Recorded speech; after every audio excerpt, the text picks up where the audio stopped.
Hello students, in this video we will discuss chapter 4, exercise 4.2 NCERT book. Your question number 1, find the roots of the quadratic equation by factorization. Alright, in this question we will find the root of this quadratic equation by factorization method. Alright, so how we will find? For factorization we will do the middle splitting. जो centre वाली term होती है ना बेटा, उसकी हमने splitting करनी होती है. Alright, so first of all we will multiply the coefficient of x square and the constant quantity. All right, the coefficient of x square is 1 into 10 is 10. तो 1 into 10 कितना हो गया बेटा आपके पास? 10 हो गया. ऑल राइट, इसके बाद हमने 10 के सारे पॉसिबल फैक्टर्स बनाने हैं. First is 10 into 1, second is 5 into 2.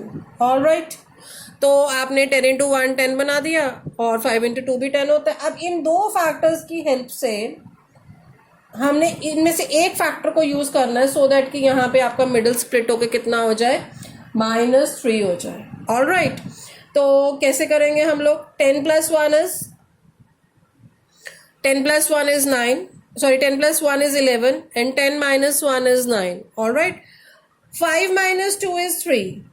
हमें 3 चाहिए, सो हमारे पास बन गया 5 minus 2, हमारे पास क्या हो गया? 3. Alright, लेकिन हमें कौन से चाहिए बेटा? यहाँ पे -3 चाहिए ना. 5 minus 2 3 होता है, लेकिन हमें चाहिए -3. तो जो ये दोनों के साइंस है ना, I am going to change its sign. Alright, तो -5 plus 2, अगर यहाँ पे प्लस की जगह माइनस है तो यहाँ पे प्लस की जगह माइनस कर देंगे, माइनस की जगह प्लस कर देंगे, सारे साइंस चेंज कर दिए. तो -5 plus 2 is -3.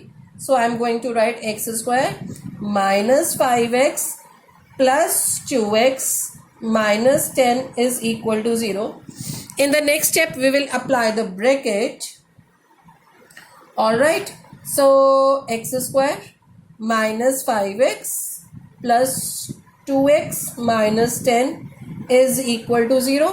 फर्स्ट ब्रैकेट में से आपका बेटा x कॉमन आ गया, x minus 5 is left plus 2 common आ गया, x minus 5 is left is equal to 0. Alright, अब आपके पास 2 टर्म्स है. This is the first term and this is the second term. दोनों टर्म्स में x minus 5 क्या पड़ा हुआ है? कॉमन फैक्टर पड़ा हुआ. तो x minus 5 I am taking as common and you are left with x and plus 2. All right, in order to find the roots, what I'll do, I will put these factor is equal to 0. All right, अब जब 5 की ये -5 की side change हुई, it will convert into +5. x की value 5 आ गई और यहाँ से x की वैल्यू कितनी आ गई? -2. Therefore, x is equals to 5, -2 are roots of given equation. All right. Yes, students, let's discuss one more part. Third part, 2 under root 2x square plus 7x plus 5 under root 2 is equal to 0. All right, again we have to find the roots of this equation by factorization. All right, तो सबसे पहले हम coefficient of x square को और constant quantity को क्या करेंगे? Multiply करेंगे. 5 under root 2 और इधर क्या पड़ा हुआ है? coefficient of x square 2. All right, so 5 into under root 2 same है ना, तो इसको हम अंडर रूट 2 के अंदर ले गए. ऑल राइट, तो 5 into under root 2 into under root 2, अब दोनों अंडर रूट में, तो पेयर के बदले में से एक बाहर आएगा. तो 5 इंटू 2 कितना बन गया आपका? फैक्टर 10 बन गया. तो 10 के फैक्टर्स क्या होते हैं? एक 10 इंटू 1 और एक 5 इंटू 2. और ये देखो 5 इंटू 2 के साथ 5 प्लस 2 के साथ आपका क्या बन रहा है? 7 बन रहा है. हमें सेकेंड फैक्टर को सोचने की जरूरत ही नहीं पड़ी. 5 प्लस 2 कितना बन रहा है आपका? 7 बन रहा है. ऑल राइट, तो हम यहाँ पे 5 प्लस 7x की जगह क्या लिख देंगे?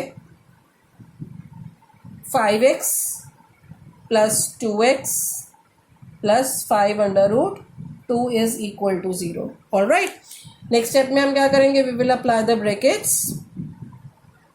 All right, I am going to apply the brackets.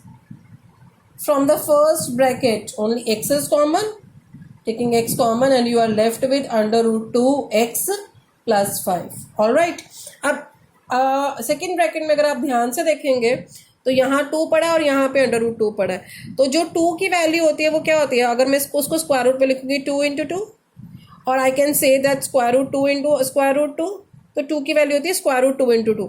अगर मैं एक अंडर रूट 2 बाहर ले लेती हूँ, if I take under root 2 as the common, तो यहाँ पे क्या बचेगा under root 2x plus 5. Under root 2 तो कॉमन ही चला गया ना बेटा.